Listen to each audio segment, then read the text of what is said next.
Hello guys, welcome sa aking vlog. Today's video, punta tayo sa mga maraming mushroom. Ito na sila oh.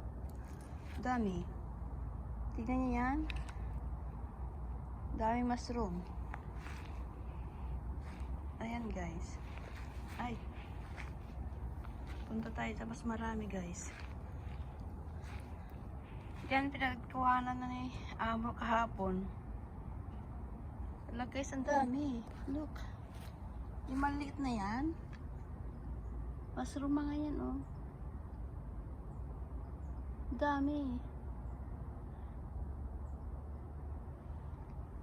Sabi na amo ko, mangunguha daw yung driver, tapos ipamimigay sa kapitbahay. Kaya lang, marami din naman dyan sa may dumi sa forest dyan sa may kalsada. Ayun guys, ang dami. Kita niyo yan?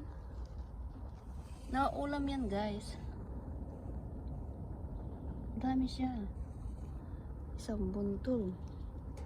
Buntol na mushroom guys. Oh. Sino gusto guys? Ayan oh. Ang dami. Maraming mushroom. Nakakatuwang tignan. Masarap din to. Alam niyo pa paano maluto nito? I-boil mo lang. Tapos, mga 15 minutes ang boil. Tapos tanggalin. Pagkatapos, mag-fry ka na onion lang. Asin. Ayun lang. Ayos lang. Okay na yun. Yun ang ginagawa ng amo ko.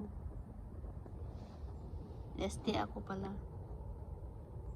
Ang dami guys, oh. Sino gusto guys? Pwede rin sana madaling ipadala sa Pilipinas. Pinadala na sa Pilipinas ay. Pero wala, kahit padalaan dito wala. Ayan guys, nakakatuwa yung mga mushroom. Ito yung mga tinatapakan ko, pinagkuhanan na. Ito mas marami pa dyan. Oh, ayan. Yan na yan. Parang damo pero hindi. Parang mga nato yung pero hindi siya guys. As in, mushroom mga yan. Maliliit pa lang, dumalaki pa lang. Ayan siya. Marami nang pinagkuhanan. Season kasi ng ng pagtubo nito. Autumn time. Ayan guys. Pinagkuha ng kahapon yan. Ayun nakaraang araw. Ayan na siya na guys. Oh, dami. Yun guys, salamat sa panonood. Bye bye. Hope you enjoy it.